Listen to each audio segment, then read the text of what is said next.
Guys, what's going on? Dean here, Strong Lean Fit. So I've literally just switched the camera on, thought I'd go through some stuff for you.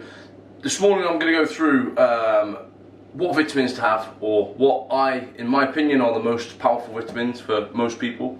And also, when you're sort of like prepping your food every day, the key things that you need to think about. Now, do excuse me, because obviously I'm cooking my breakfast as I'm doing this, trying to multitask, because men can multitask too.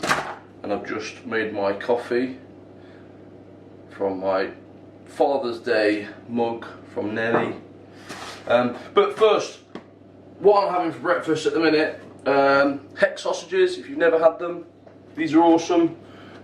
Things to note, things to think about. Well, those out of date then, but things to think about and note when you're sort of like doing your nutrition for the day. Think along the lines of protein first of all. So, like, quite simply, I know we hear it all the time, everyone talks about it all the time, but protein is like one of the, if not the most important things that you need in your diet, right?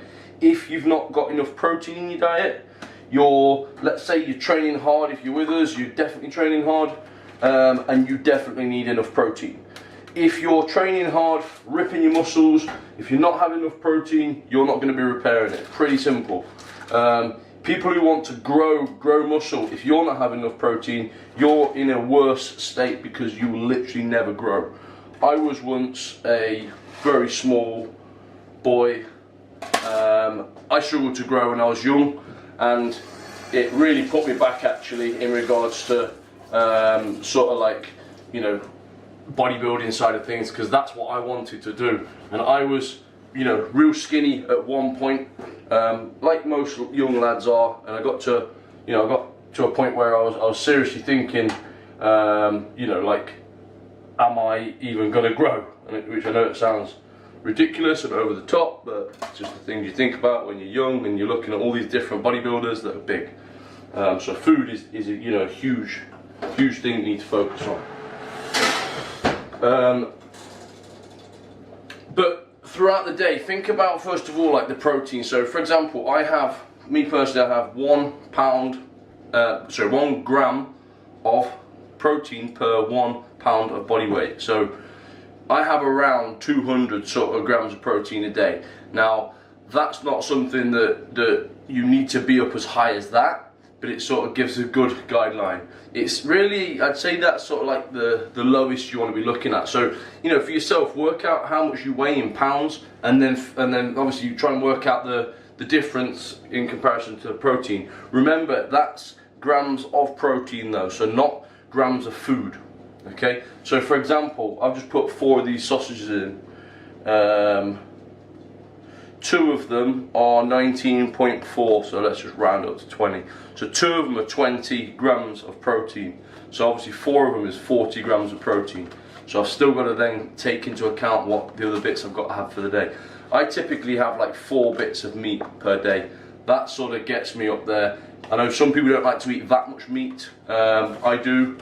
I obviously have protein shakes and other things that have got protein as well that's going to ramp it up, but ultimately that's initially where it comes from. Alongside that, obviously I'm having eggs as well, so it's another good way through to get to get added protein in. But other things to think about though, like for yourselves throughout the day, obviously the big thing is protein.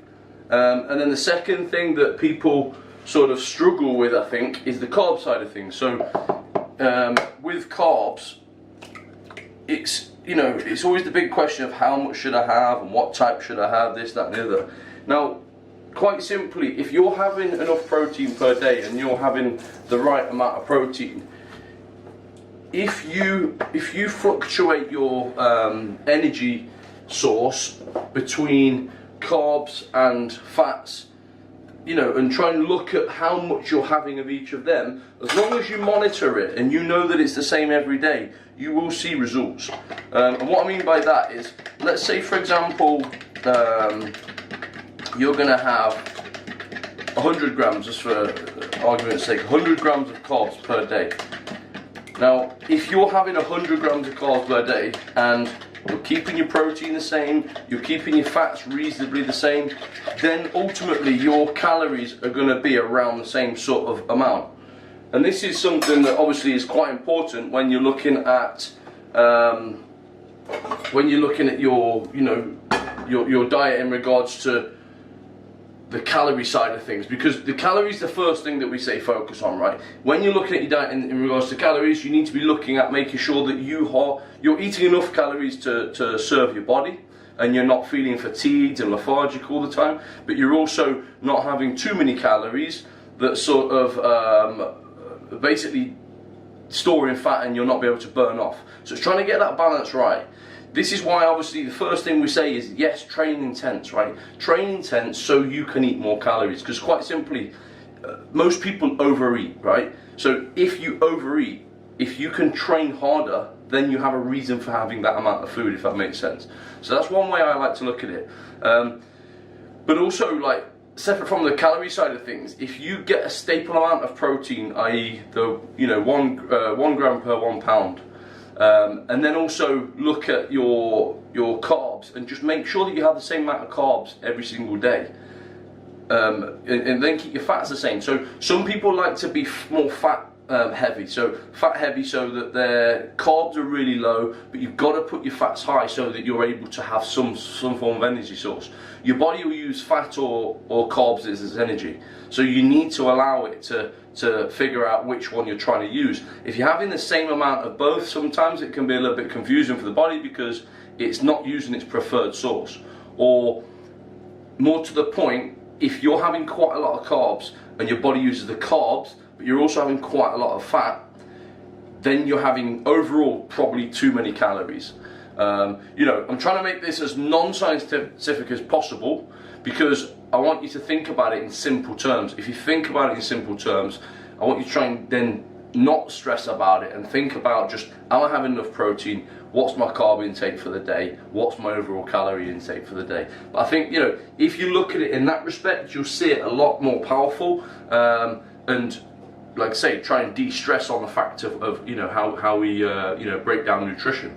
I think it's such a, you know, a minefield that people get into, where they think, you know, I'm never getting my food right, I never see results, I never see changes. But you've got to monitor, like, if your energy levels are low, then there's a reason for it. That means you're not eating enough food, or you're training too intense and you're not replenishing enough food. You know, like, I'm training at the minute for Britain's Strongest Man. I've got 7 weeks to go. I'm dialing in my nutrition now, so it's nice and early, and I've got everything prepped and you know, and ready like weeks out. The big thing for me right now is making sure that I can get to my sessions. If I turn up to a session tired, I can't give it 100%. So this is a sort of thing that, you know, you guys as well, you've got to think about. Are you turning up to your session feeling like, you know, flat and low in energy? Because if you are, you can't then put the effort in. It then spirals into not training hard, into not seeing results, and it just goes around in circles. So look at initially, look at how many calories you're having, how many carbs you're having, so you can see if your energy levels, you know, change or make a difference.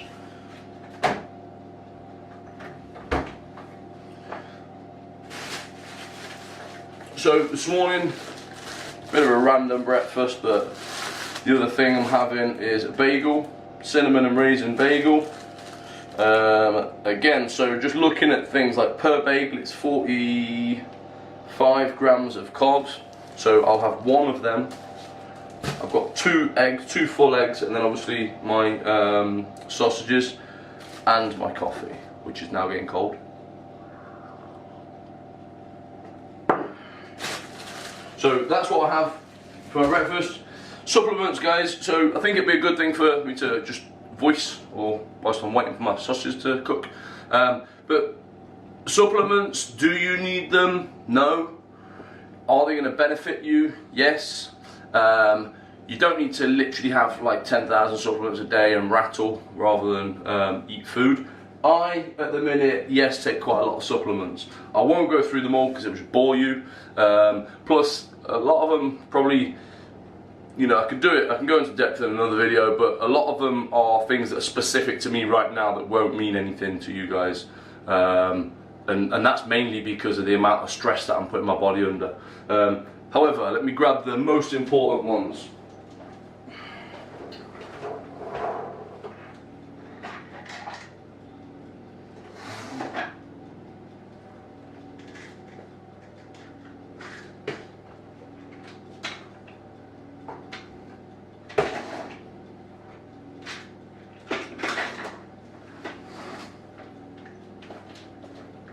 So if I was going to say to you what types of supplements to have that would benefit you right now, one first of all would be fish oils. So fish oils are, especially in this side of the world, omega-3. We don't get as much of that out of the fish that we eat. We're not that strong food orientated in omega-3, so that's something that we lack in this side of the world. What's it going to do for you? It's going to, first of all, help your joints and keep you supple. It helps you balance your fatty acids out. So, like from the foods that we eat, this is good fats that will help you balance out from the bad fats that we naturally eat. It's going to aid in weight loss as well, just because fat does, because fat it feeds your hormones. So by feeding your hormones, your hormones is what gets rid of body fat, right? So I'm sure you've heard of unstable hormones, or like if you've got an instability, like that's basically where your hormones aren't doing the job that they should be doing, which is ultimately stripping fat. So I have, again, I have extremes of most things, but I have 8 of these a day, which is 8,000 milligram. That's a hell of a lot, yes. And the reason I have that really is, one, because I don't eat fish, so I'll try and get more in through this. But secondly, because of the amount of lifting that I do, I just want to make sure that I am supple and my joints are, are being looked after. Another thing that I find massively beneficial to many people is glucosamine sulfate. So I have this because I broke my hip. I left the army because I broke my hip, and to be honest, maybe placebo, maybe in my head, but I feel that if I don't have it, I feel like my hip's squeaky. But not literally squeaky, but like I feel that I can basically tell that I don't have it. And that might be in my head, whatever, but glucosamine sulfate as a product is a really good thing because it helps again with like the health of your joints. Again, like I take a lot of pounding with my joints, not like that, in the gym, but that's obviously something that that will help you, that will give you health through your joints. Another thing that I think is a really good one is turmeric. So turmeric is I think it's a herb. It's an extract of something, but turmeric is basically a product that helps you with like how your cells get absorbed. Sorry, it absorbs through your cells to help your joints with inflammation. So a little bit like obviously fish oils help you with inflammation, but this gets absorbed through the joint, and it's a lot more potent, a lot more powerful.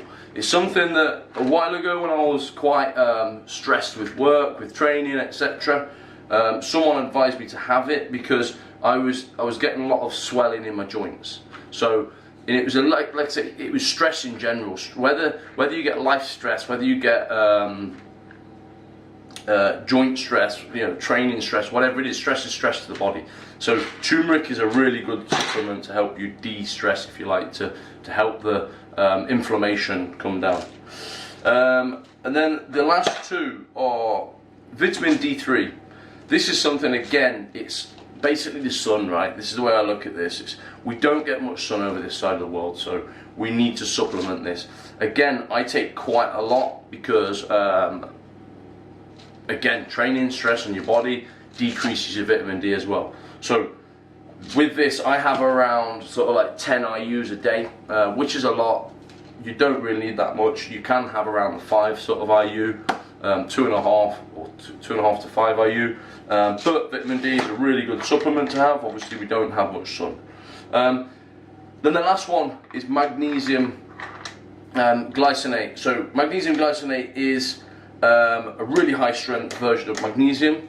Magnesium is good for, again, a lot of these are all for the same type of things, but magnesium is good for relaxing your muscles and relaxing your body. So again, when you're going through a lot of training, when your body is going through a lot, we have a lot of stress every single day, right? Whether you think about it or not, or whether you know or not, the body goes through stress, right? Stress is thinking. Stress is adaptation and changing things. Stress is work rate, you know, how hard work is. Stress is somebody calling you a name and you walking off thinking about it, right? All these things are stress. Training is stress. But what we've got to try and do is balance it out so that we're, you know, your body is recovering in time and able to then push on and you know, not feel stressed, if you like. So by relaxing your muscle, that is the sort of training side of it, and that's what magnesium does. So it's sort of like relaxing the muscle from the amount of stress you're putting it through in the gym. And again, because obviously I train a lot, that's a supplement that I really highly recommend for that. Other than that, really, I'd say like a vitamin C, a high strength vitamin C. I'm not a big fan of multivitamins. Reason being is because it's got so many types of vitamins in there. Each one of them is smaller dose, so really it's actually not doing that much good for you. That's why I prefer to have a lot of individual vitamins and then obviously choose how much. I research, obviously, speak to different practitioners and stuff and find out what the sort of dose rate is. But you know, it's like, for example, the magnesium that I was on about then. On here it will tell you to take, does it tell you? 2 tablets 2 times daily, so around 4. So that's around 400 milligram. I take 5 because I know that studies show that men can take up to 5. Any more than taking 5 on that, interesting fact for you, can make you shit your pants. So reason being is because it relaxes you too much, and it's been known that it relaxes your ass muscles, core of the body, center of the body, big muscle. It relaxes your ass and makes you shit yourself. So having too much magnesium is not a good thing. But guys, I'll leave it at that. I've been chatting now for nearly 18 minutes. Supplement wise, you know, they will help you, they will benefit you. I hope you got benefit from this video anyway, and I hope you took away a load of nuggets. Think about the stuff that obviously, you know, that you can plug into your day that's going to help you be that little bit better than you are right now. And obviously, as always, anything can help you with, give me a shout. Peace out.